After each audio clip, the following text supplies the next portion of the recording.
They still talk about that morning in the Hart Senate building, the way old men talk about the day the levee broke or the day the market crashed. Not because it was loud, there were no sirens, no gavels slammed like gunshots, but because it was the day a 33-year house of cards finally fluttered to the floor and landed in a pile so neat you could have boxed it up and mailed it to the ethics committee with a red bow. She came in first, Maxine Waters. Tailored navy St. John blazer, ivory silk shell, the kind of outfit that costs more than the annual rent on any apartment in the district she pretended to represent. Red bottom heels ticking across the marble like a metronome, counting down somebody's career. Staff trailing behind her like pilot fish, phones already recording. The MSNBC clip cued before she even sat down.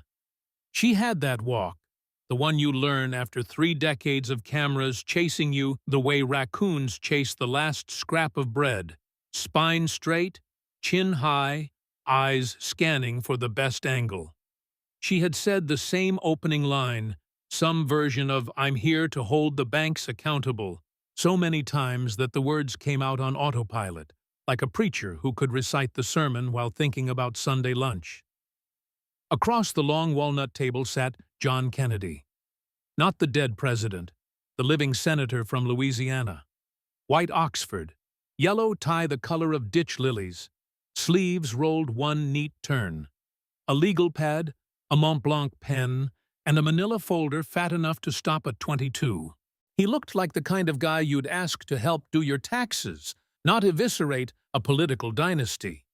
His accent still clung to the bayou, slow, sweet, and sharp as cane syrup poured over broken glass. He nodded when Waters finished her opening statement, the way you nod at a child who's just recited the alphabet, proud, patient, and already planning the next lesson. The C-SPAN cameras clicked on. The microphones went hot. And then he opened the folder. "Madam Chairwoman," he began, drawing the word out until it sounded like a lullaby. "That was a beautiful speech. Truly. I wrote down the part where you said you invented accountability. Interesting claim, since I've been reading up on whether you've ever met the thing." A low chuckle rippled through the room, staffers trying not to snort into their sleeves. Waters smiled the tight smile of a woman who's used to applause, not cross-examination. She shifted in her chair, the leather creaking like a saddle about to throw a rider. Kennedy didn't raise his voice. He never does. He just turned the page. "Let's start with 2008. You remember, banks bleeding out on the sidewalk, folks losing houses they'd poured their lives into. Treasury creates TARP, a big old taxpayer Band-Aid. Most banks too small to get a drop. But One United, tiny, minority-owned, headquartered in Boston, gets $12 million. Overnight. Poof. Now, how'd that happen?" He slid a single sheet across the desk. A call log. A date stamp. September 9th, 2008. Congressman Maxine Waters, cell phone, duration 14 minutes. Recipient, Treasury Secretary Hank Paulson. "Turns out your husband owned $250,000 of One United stock. If that bank went under, y'all were out $4 million. So you picked up the phone, you set the meeting, you greased the skids." The ethics boys later said, and I quote, "You brought discredit on the House. That's D.C. speak for 'we caught you red-handed, but we're not gonna mess up your nails.' Admonished, not expelled, not fined. Just, don't do it again, ma'am, and try to be less obvious next time." He let the silence sit, the way you let a pot boil before you drop in the crawfish. Where I come from, we call that theft with a press release. Another page. A campaign finance printout so long it could double as Christmas garland. Names, dates, amounts. Karen Waters, daughter, doing business as Progressive Connections, LLC. Slate mailers, those glossy cards that tell voters who to pick, priced at 15 times market.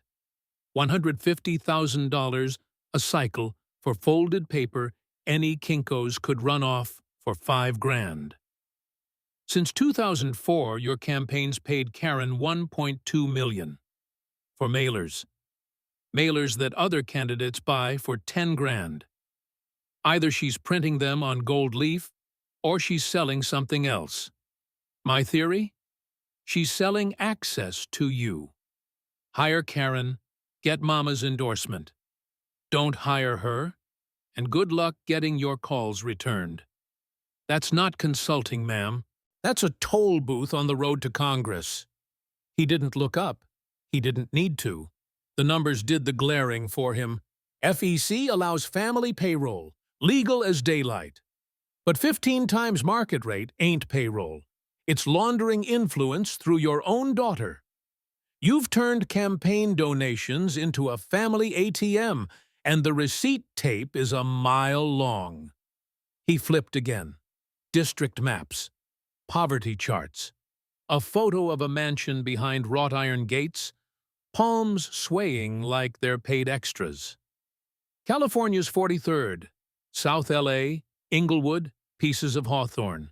Median income, $45,000. State average, 84. Poverty up 8 points since you arrived. Graduation down 11. Crime up 47. Homeless tents line Florence Avenue like a parade you forgot to march in. And you, ma'am? You live in Hancock Park. $4.5 million home. 7 baths. 6 beds. Gate codes and gardeners. Not in your district. Not even close. You represent poverty from a mansion 10 miles away. You drive past the tents your policies helped create on the way to your pool boy. He tapped the photo once, gentle as a preacher touching a casket. On a congressional salary of $174, how'd you afford that house? Stock trades, speaking fees, book deals, every trick in the how to get rich off public service playbook. You monetized the gavel while your constituents monetized aluminum cans. A new stack. Transcripts, television clips. April 2021, Brooklyn Center, Minnesota. Chauvin trial underway. Cities already on edge. Waters lands, steps to the mic, tells the crowd. Stay on the street. Get more confrontational. That night, bricks fly, stores burn. A man takes a bullet in the chaos. She flies home before the smoke clears. January 6th, you said words matter. Said leaders own what their mobs do. But when your words torch a neighborhood, it's passion. When theirs torch a building, it's insurrection. You can't have it both ways.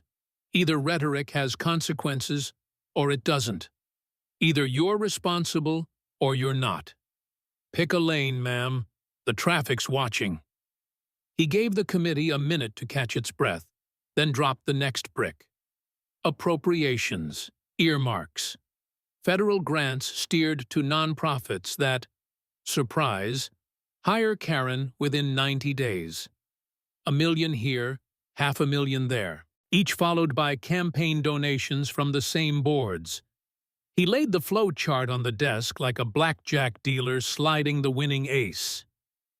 Taxpayer money leaves the Treasury, stops at a nonprofit, takes a detour through your daughter's LLC, and lands back in your campaign chest. Round and round it goes, and the folks who need it most, they get scraps. You call it community service. I call it a washing machine with your name on the door. He turned to the banking regs, asked her the current federal funds rate. She blinked, asked her to explain quantitative easing. She filibustered, asked the difference between monetary and fiscal policy. She gave a word salad so wilted the stenographer had to suppress a laugh. You've chaired financial services since 2019. You oversee banks that handle trillions. And you can't answer Econ 101 questions. That's not a gap, ma'am. That's a canyon. You're flying the plane without knowing which button flaps the flaps. He stacked the pages back together, square and neat, the way his mama taught him to fold a Sunday shirt. 33 years, same district, same promises, same poverty, same pain. But you? You're richer. Your family's richer. Your donors are richer. The only thing that hasn't grown is the hope of the people who sent you here. You didn't fail them by accident. You failed them by design, and you sold the blueprints for profit. He closed the folder. No slam, no flourish. Just the soft thud of paper on wood, the way a judge signs a sentence. I have no further questions. The record speaks loud enough. The room sat frozen. A Democrat from Delaware stared at the ceiling like it might open and offer a rebuttal. A Republican from Alabama pressed her lips together so hard the lipstick almost cracked. Waters herself sat motionless, the kind of stillness that comes when the cameras stop rolling and the applause track ends. Outside, the clip hit Twitter before the gavel cooled. By midnight, it had 80 million views. Not a highlight reel, the full 2 hours. People watched on subway phones, on kitchen laptops, on break room desktops. They watched a Louisiana lawyer with a slow tongue and a fast mind take a 33-year monument and chip away until only the brass nameplate was left. Within a week, protesters circled her LA office. Signs hand-painted, 33 years of failure, live in our shoes or leave our seat, Mansion Maxine has got to go. A local pastor who'd campaigned for her since the Clinton years told the local news, "We defended her when they called her radical. Turns out she was just regular corrupt." The Ethics Committee, silent for decades, announced a new investigation. The House Majority Leader, her own party, refused to take questions about her. Karen's phone stopped ringing. The consulting contracts dried up like August creek beds. The mansion on June Street went on the market. Some said she couldn't afford it without the skim. Some said she finally heard the footsteps. Either way, the gate codes changed. Primary night, 6 months later, she lost by 19 points. The concession speech blamed racism, sexism, outside money, everything but the mirror. The victor, a 34-year-old community organizer who still rented an apartment on Crenshaw, never mentioned her name. Didn't have to. The numbers had already done the talking. Today, if you walk the halls of the Capitol, you can still see staffers hurrying past the portrait of past financial services chairs. Waters is still there, oil on canvas, chin high, hand on hip. But the tour guides don't stop. The interns don't ask. The pictures just paint now. The power's gone. The story's over. And somewhere in Louisiana, a senator still keeps that folder on a shelf, spine labeled in red Sharpie. Waters. Receipts. Because in Washington, memories fade, but paper doesn't. And every so often, when another chairwoman gets too comfortable, another decade too deep, another mansion too far from home, they say you can hear the shuffle of that folder sliding across a desk, the soft drawl asking the only question that matters. How long, ma'am, before you remember what accountability feels like? The folder never stayed shut for long. Within a month of the primary upset, Kennedy's staff added a second volume, thicker, tabs color-coded by scandal, each appendix cross-referenced to the minute mark on the C-SPAN tape. They nicknamed it the bricklayer because every time a reporter called, another row of facts got laid down, neat and mortar-tight. The senator never asked them to stop. He just kept the Mont Blanc loaded and the coffee hot. waiting for the next name to rise on seniority's stale breath. Word spread through the cloakrooms the way cigarette smoke used to. If you hear that Louisiana drawl asking for documents, you have two choices: produce them or update your resume. Staffers started scrubbing earmarks before the ink dried. Spouses suddenly resigned from boards they'd never admitted sitting on. And, in the members-only elevator, the old bulls quit joking about Kennedy the country lawyer. They stared at their shoes instead, counting the seconds until the doors opened onto safe marble. But the real earthquake wasn't inside the Beltway. It was back home, in districts that had been taken for granted since the Clinton impeachment. Neighborhoods where yard signs rotted in vacant lots and voter rolls were padded with the dead suddenly had lines at precincts that hadn't seen a competitive race since fax machines were new. In South Central LA, the new congresswoman, a rent-stabilized tenant with a day job at a legal aid clinic, held her first town hall in a church basement that smelled of instant coffee and mildew. She brought no entourage, no slate mail vendor, no daughter on retainer. Just a folding chair, a legal pad, and a promise that if anyone ever paid her 10 times market rate for flyers, she'd burn the money on the spot and stream it live. Cable producers who once booked Waters for the reliable ratings of a 5-alarm rant found her calls going straight to voicemail. They filled the slot with a fresh face instead. Someone who could explain quantitative easing without a staff memo. Someone who still knew the price of a gallon of milk because they'd bought one that morning. Overnight, Maxine moments became a punchline for out-of-touch grandstanding. The clip of her blanking on the federal funds rate played on loop in journalism classes as a lesson in what happens when access replaces homework. Down in Baton Rouge, Kennedy kept the original folder in the bottom drawer of a pine desk his daddy bought at a parish auction. Every so often, he'd thumb the edge of the paper, feeling the raised type where the printer had punched the evidence into permanence. He never smiled, never gloated. He just closed the drawer and told the new interns the same thing. Paper is patient, but it's also pitiless. Write accordingly.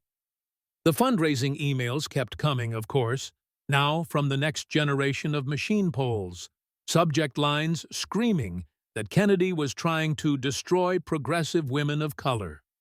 The money rolled in, small dollar donations from well-meaning voters who never saw the part where the progressive woman in question lived behind gates, while her constituents stepped over needles. Kennedy never answered the attacks directly. He just scheduled another oversight hearing, requested another tranche of documents, and waited for the next brass nameplate to tarnish. Some nights, when the Senate chamber emptied and the flag snaps in the wind tunnel between office buildings, you can still hear the echo of that drawl reciting numbers, poverty rates, stock trades, consulting fees, like a rosary of accountability. The ushers flip the lights off, the elevators descend, and the folder goes back in the drawer. But the question hangs in the dark. How many more folders are waiting on how many more shelves, and how many more mansions sit just outside the districts that elected their owners? The answer, like the paper, is patient. And it's pitiless. The answer didn't stay quiet for long. Within a year, the bricklayer had company. 3 more folders, each labeled in the same red Sharpie, each belonging to a chairperson who'd mistaken tenure for tenure track to wealth. The staff started calling the bottom drawer the morgue because once a file went in, political life expectancy dropped to 0. Lobbyists who used to stroll into Kennedy's office with a smile and a steakhouse reservation now sent junior associates carrying USB drives and nervous sweats, praying the senator already had the canceled checks so they could plead cooperation instead of ignorance. Up on the Hill, the caucus chairs began holding Kennedy drills, mock hearings where members rehearsed answers to questions they'd never thought anyone would ask. What did your spouse sell last quarter? How many times did you meet with that nonprofit before the earmark landed?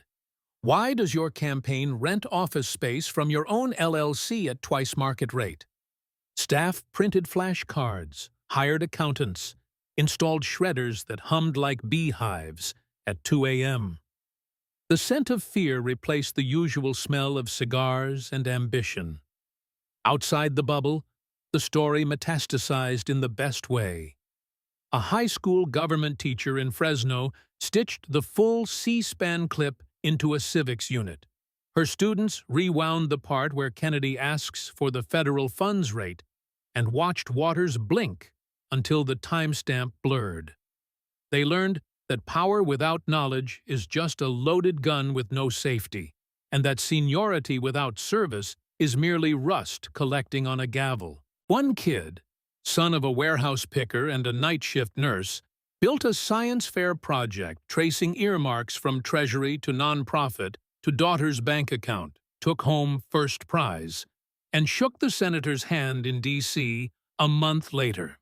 His mom cried on the Capitol steps, not because she met a senator, but because she finally saw the system admit it could be wrong. Down in the 43rd, the new rep didn't waste time on victory laps.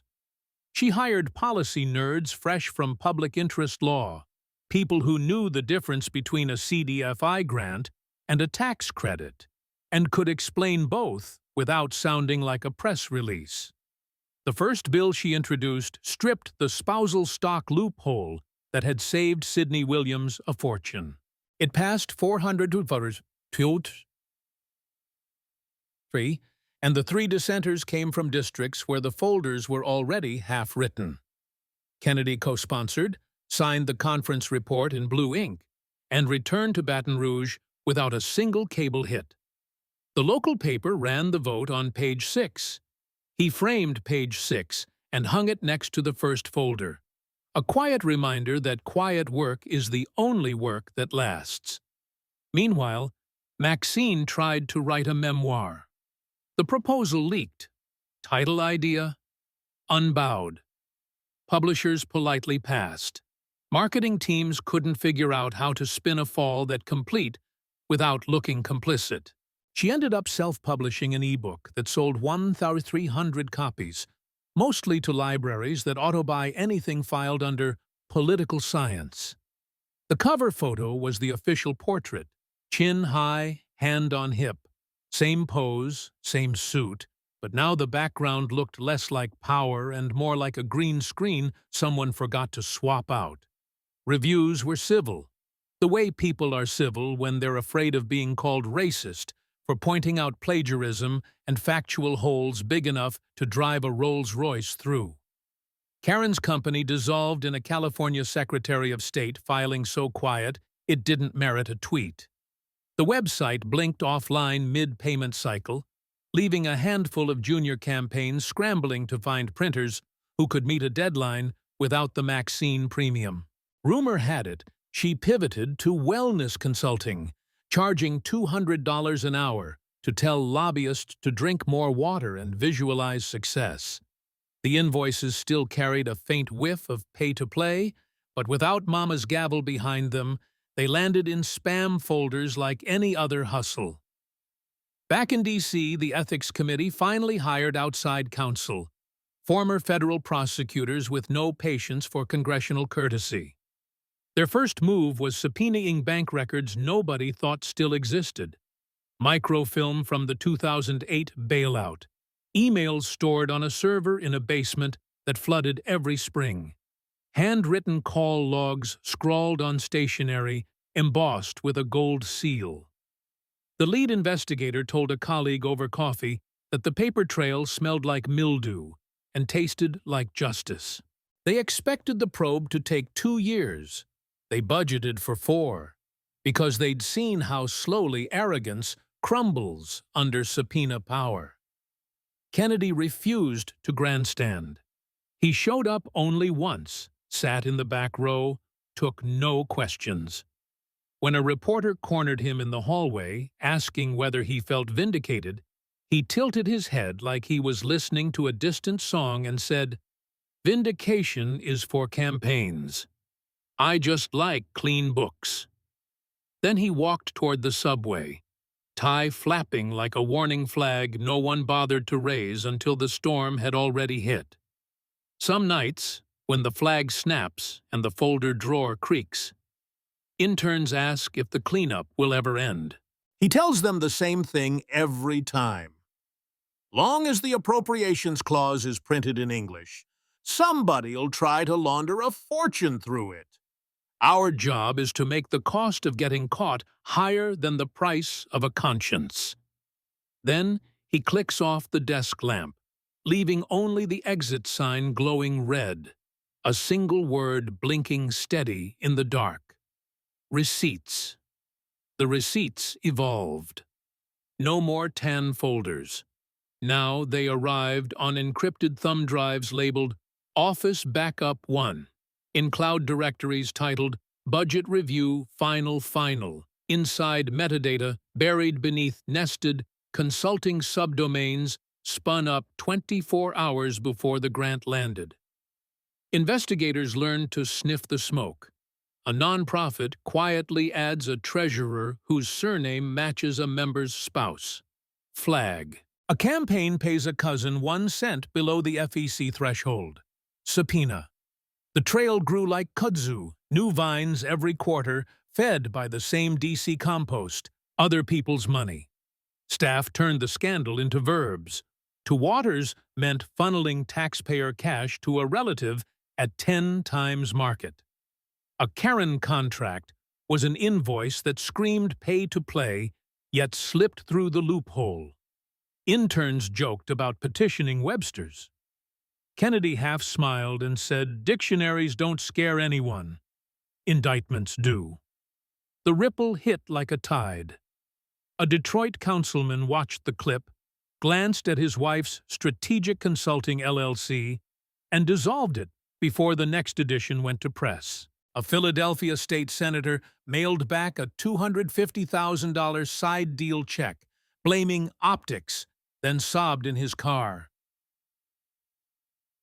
He'd already budgeted it for tuition. An Atlanta nonprofit canned its entire board on one Zoom call after the CFO confessed they'd paid the chair's nephew $18,000 for branding that amounted to a recycled logo and a single Instagram post. No one wanted to become background footage in the next Kennedy takedown. The committee's outside counsel dropped interim updates. Skinny, stapled briefs that read like noir, written by CPAs.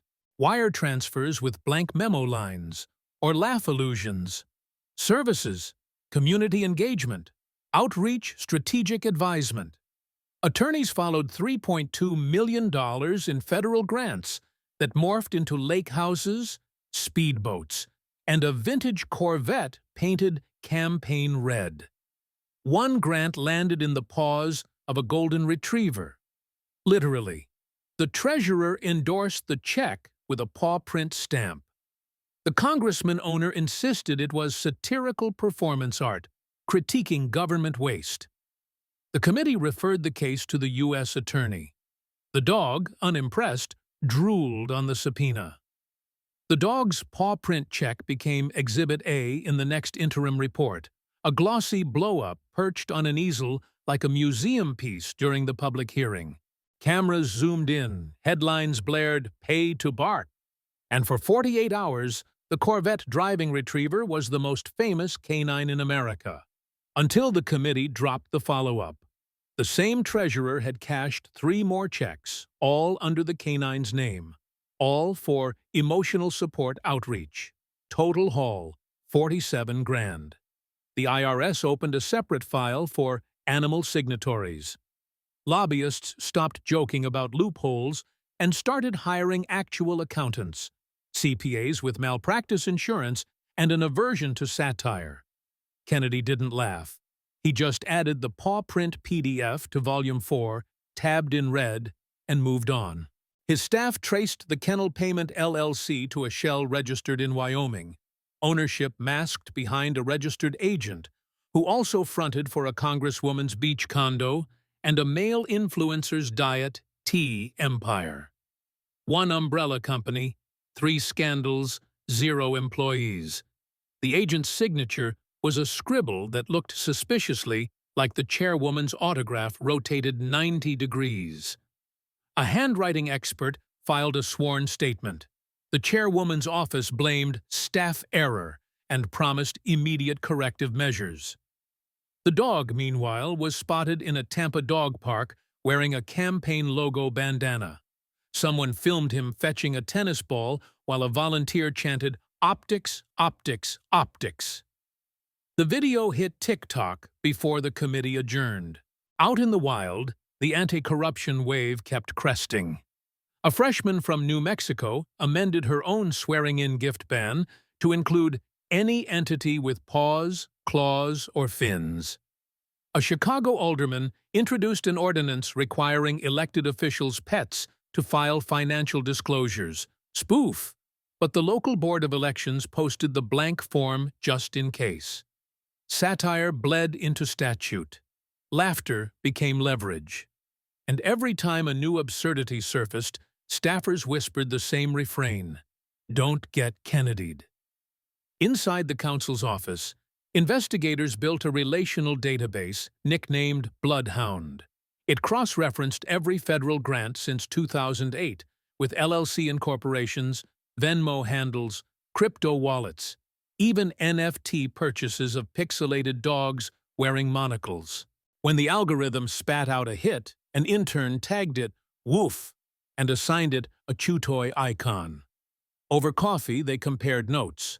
The Golden Retriever's chain led to 2 lakefront lots, a speedboat named SS Earmark, and a $4,200 designer collar charged to the same nonprofit that claimed to teach underserved kids how to swim. The collar receipt was itemized: leadership accessory, canine. Kennedy saved the collar invoice for closing day. He projected it beside the canceled check, the paw print endorsement, and a photo of the congressman hugging the dog on election night, campaign logo blazing behind them like a saint's halo. Then he delivered the line that would live on in C-SPAN highlight reels.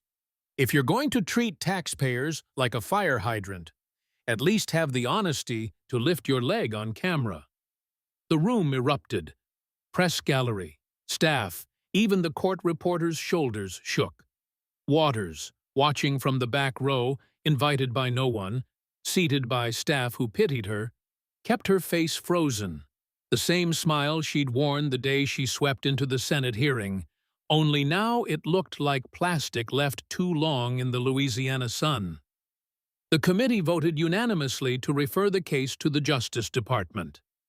The U.S. Attorney for the Middle District of Florida, fresh from a dog-fighting prosecution, accepted with the grim humor of someone who'd already seen criminals walk on 4 legs. Indictments followed. Conspiracy to commit wire fraud, aggravated identity theft of a canine, a first, and criminal contempt for falsifying disclosure forms. The congressman's mugshot featured perfect teeth and a dazed grin. The dog's photo was a blurry snout shot taken by a deputy who lost the struggle with the leash.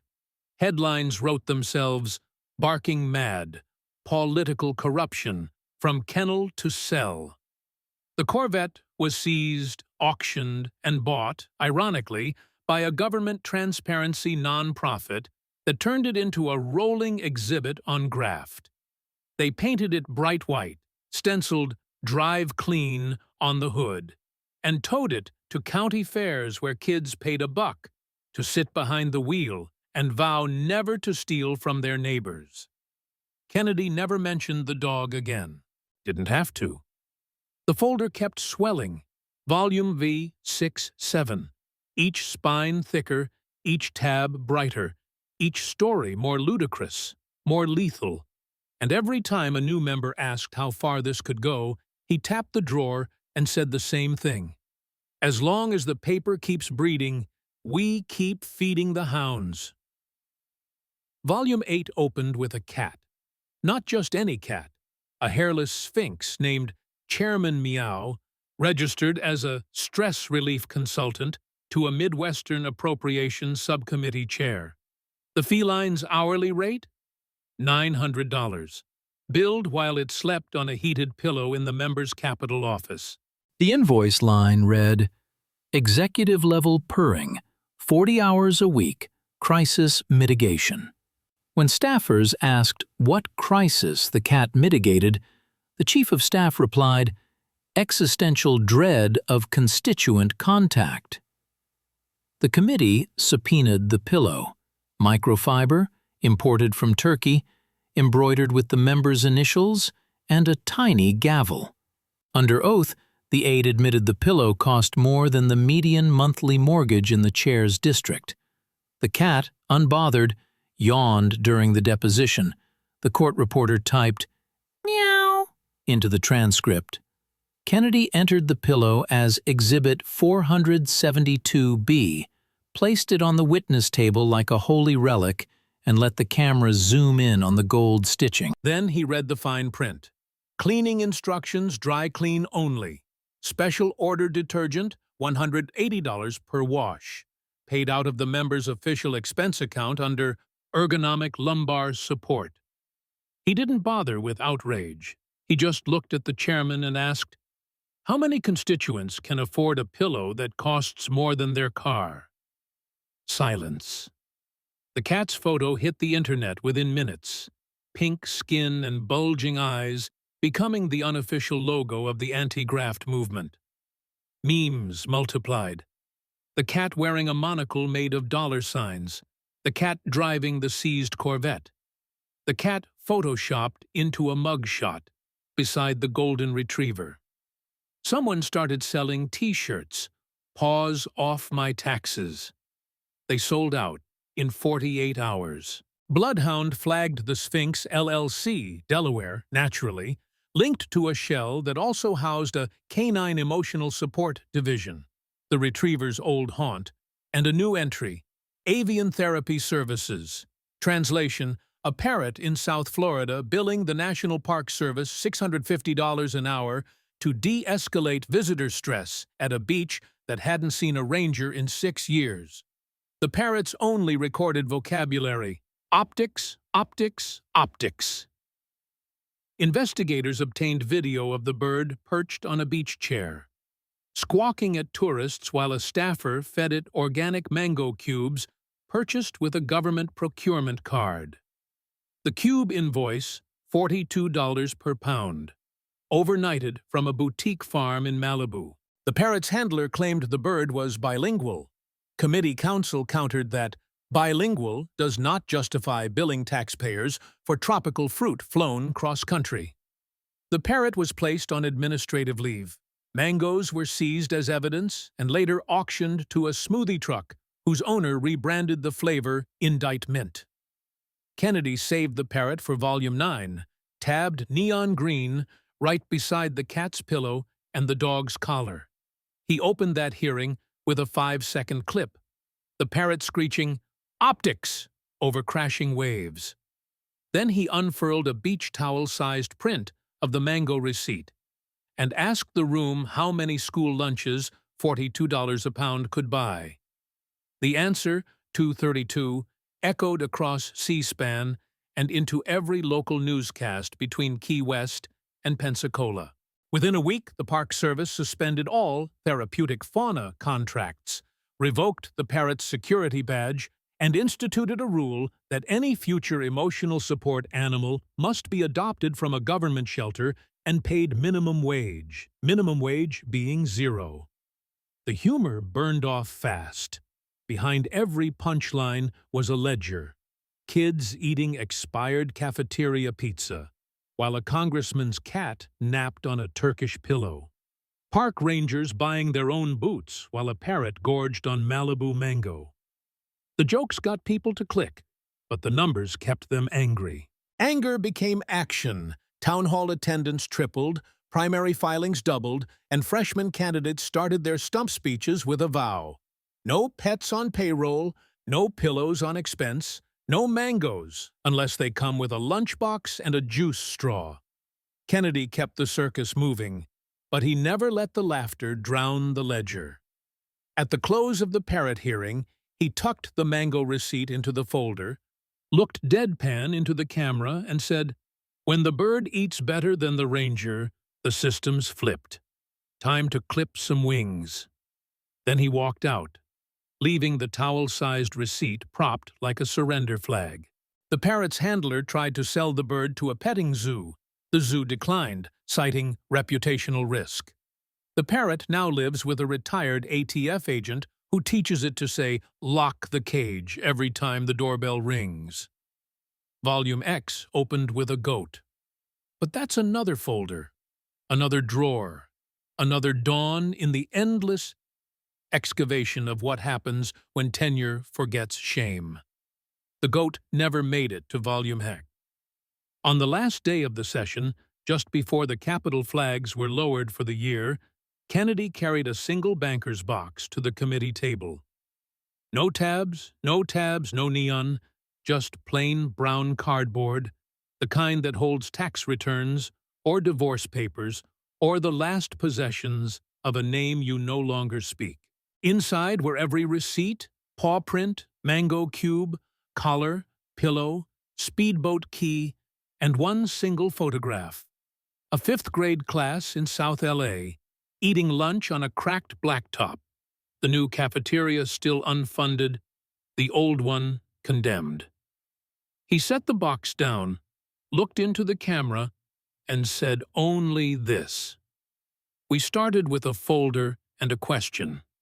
We end with a box and a choice. Keep laughing or keep counting. Keep counting or keep voting. Keep voting or keep watching cats eat better than kids." Then he closed the lid, nodded to the clerk, and walked out through the same door Waters had swept through years earlier. The hallway lights dimmed behind him, one bulb at a time, like a slow applause that finally figured out when to stop. Somewhere down the block, a printer warmed up for tomorrow's graft, but the sound was softer now, hesitant, because somewhere else, maybe for the first time, a member opened an expense report and thought about a goat, a parrot, a dog, and a fifth-grade lunch that still hasn't been served. The folder stays in the drawer. The drawer stays shut. The rest is up to the rest of us.